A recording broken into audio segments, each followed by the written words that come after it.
if you could finish this statement for me. The last year has been painful, filled with sadness, but also filled with hope for the future. As a community, we have come together in a lot of different ways. This has always been a strong and resilient community, but very proud of the way the community came together in the aftermath of 5/14, 2022. So many acts of kindness, so many thoughts of how to lift the community, strengthen the community. So very proud of the Buffalo community. There wasn't violence after that incident. 10 people killed in a predominantly Black neighborhood that was sought out by white supremacists. What does that say to the world, to this country, about the type of people that are here and the actions you and many other leaders in the community took in the hours and days after that horrific event? Shows the quality of the people in this community. As I said, this is a loving community. It's a warm community. It's a community that really embraces each other. Why we're known as the city of good neighbors. That is true in so many different ways. It has been exemplified over and over and over again. And the pain and horror of 5/14 and how the community handled it probably is the most pronounced example of the quality of this community and the loving nature of the people of Buffalo. You said yesterday in your State of the City, you mentioned how difficult it is to continue to talk about the 10 precious lives that were lost. And you said every time that you have to say those words, you're filled with anger, you're filled with sadness. How do you get past that to this feeling of hope that you talk about within the city? By working, by communicating, by sharing time with the families of those whose lives were unnecessarily taken, by spending time with the survivors, and thinking about what we can do to make our community better. So, as Damar Hamlin, the safety for the Buffalo Bills, said, this could have broken us as a community, but it didn't break us. We came together and we're working to get stronger. So yes, every time I talk about it, I feel that pain. I feel a sense of sorrow. I almost have to fight back the tears every time, but we know better days are coming. We know the work that is being done. We know that the support people are giving to each other, and that gives us a sense of hope for the future. There was a fund that was put together. You had the 5/14 Survivors Fund. It received over $6.4 million. It went to about 169 applicants. What more is being done, though, to address the needs that became pronounced as a result of this shooting in East Buffalo? So many different things are being done, and the strategy has to be more than just helping, more than just compensating, more than just giving. It has to be a strategy of teaching more people to fish so that they can provide for themselves. And what does that look like? It looks like the training programs that we're going to fund. We talked about Learn to Earn Buffalo, which is a fund that we are going to set up using the American Rescue Plan Act dollars from the federal government to fund a series of different training programs for youth all the way to adult.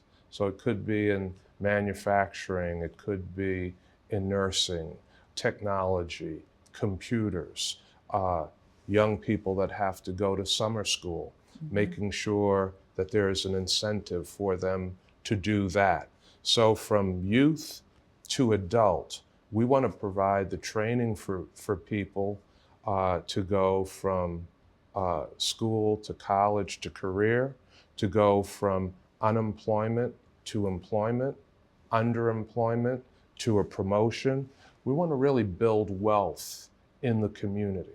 And we want to give the residents of East Buffalo the resources, the tools that they need to build their own wealth. Do you think the neighborhood is getting better though? Because, you know, having lived here and knowing people who grew up at a time where they remember more shops, they remember fewer dilapidated homes.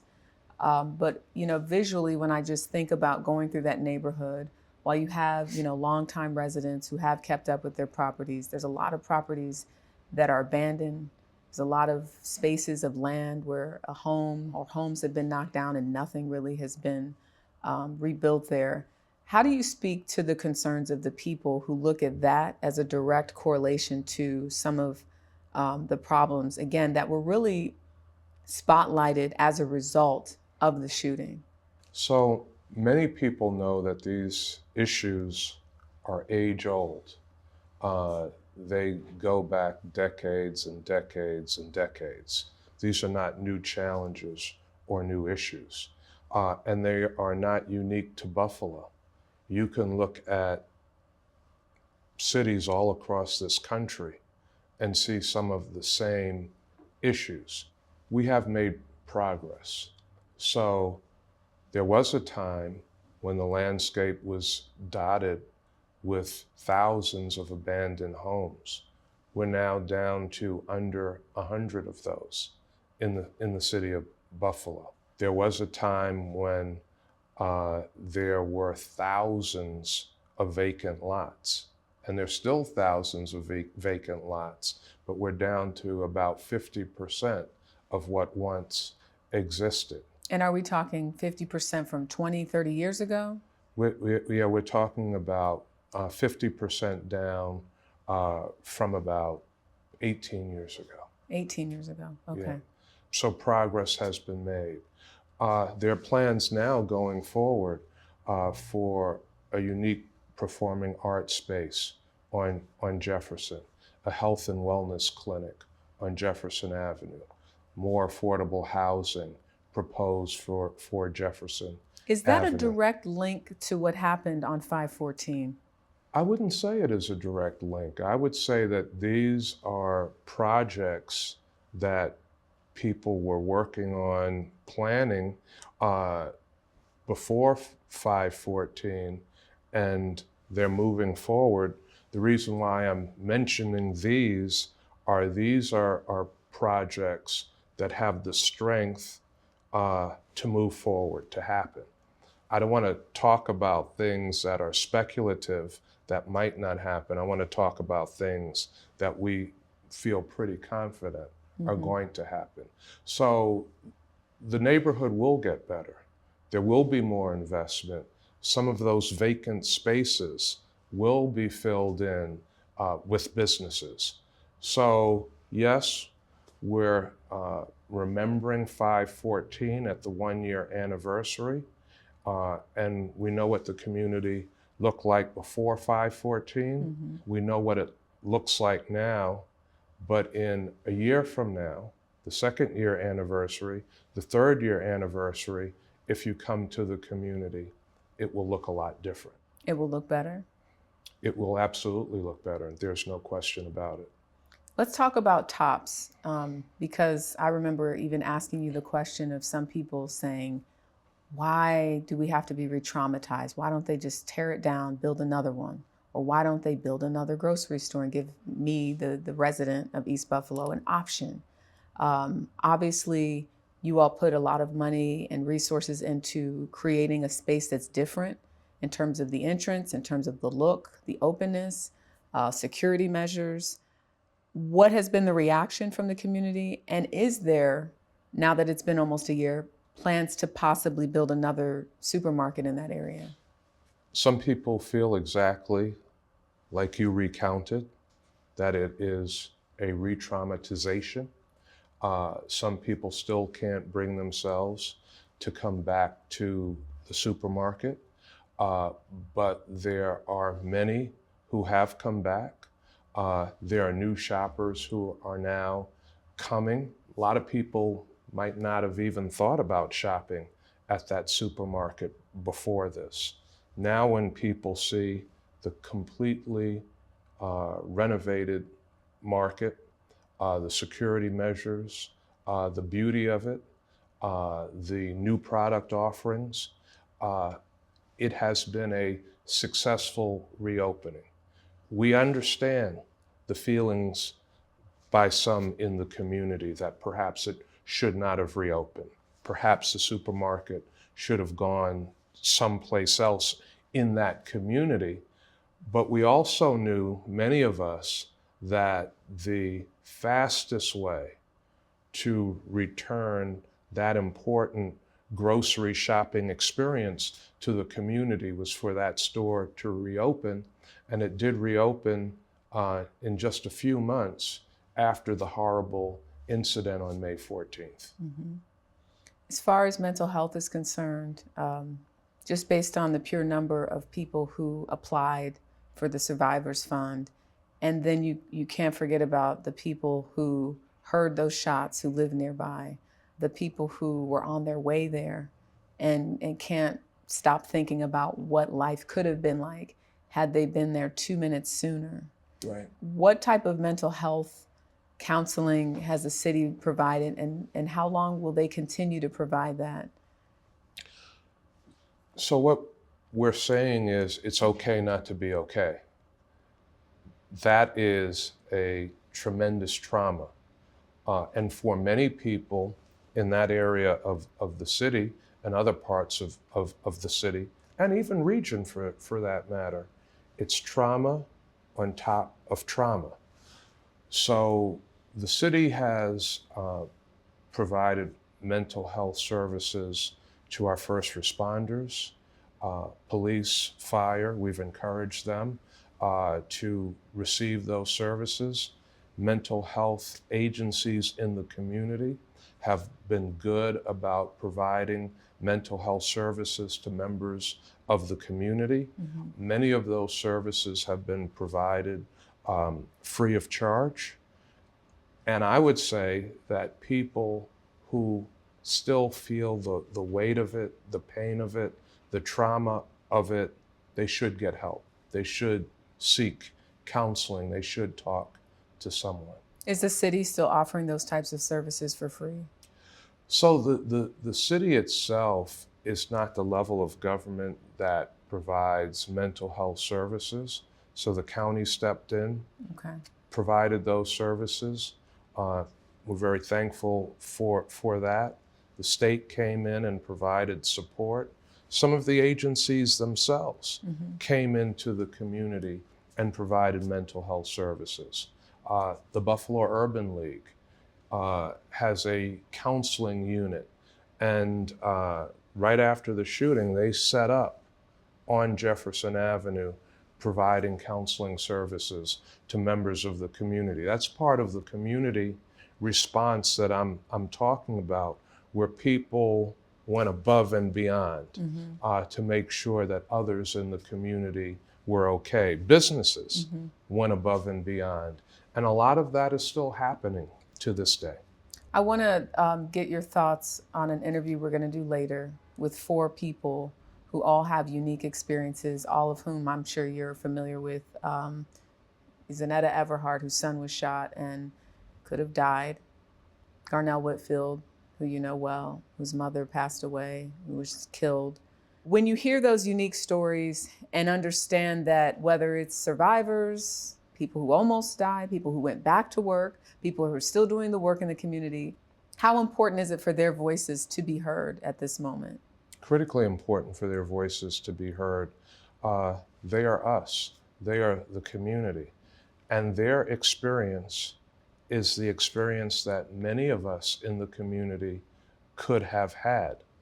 I live a 10-block walk from the Tops on Jefferson Avenue.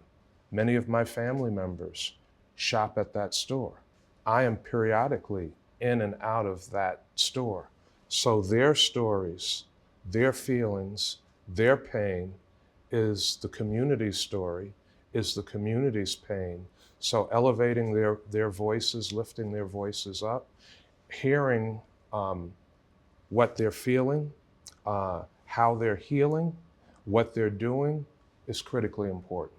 Has there been any type of race reconciliation group formed as a result of this? Has there been any other efforts that we should note, in our story specifically about?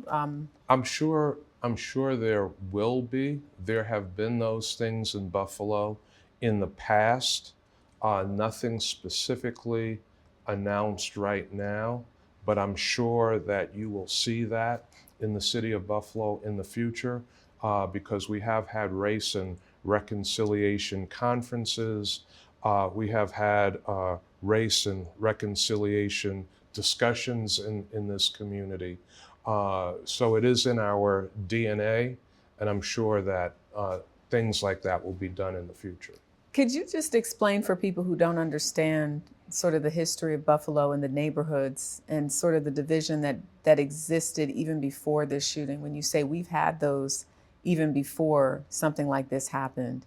While it is a city of good neighbors, there's always been this tinge of racism that I think people feel like they're fighting against. And while it's gotten better, I think there needs to be some recognition of a history of a city that struggled with that. And I always think of your story when you said someone told you during your first term, I've never voted for an NIGGER before, but I'm going to vote for you. And you had to kind of say, well, thank you for your vote, and not get into this. That's a moment where it could have went a totally different way.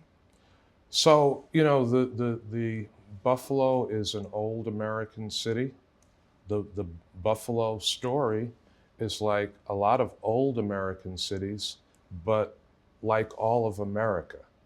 And so, this city has been touched by the civil rights movement of the late 50s and 60s.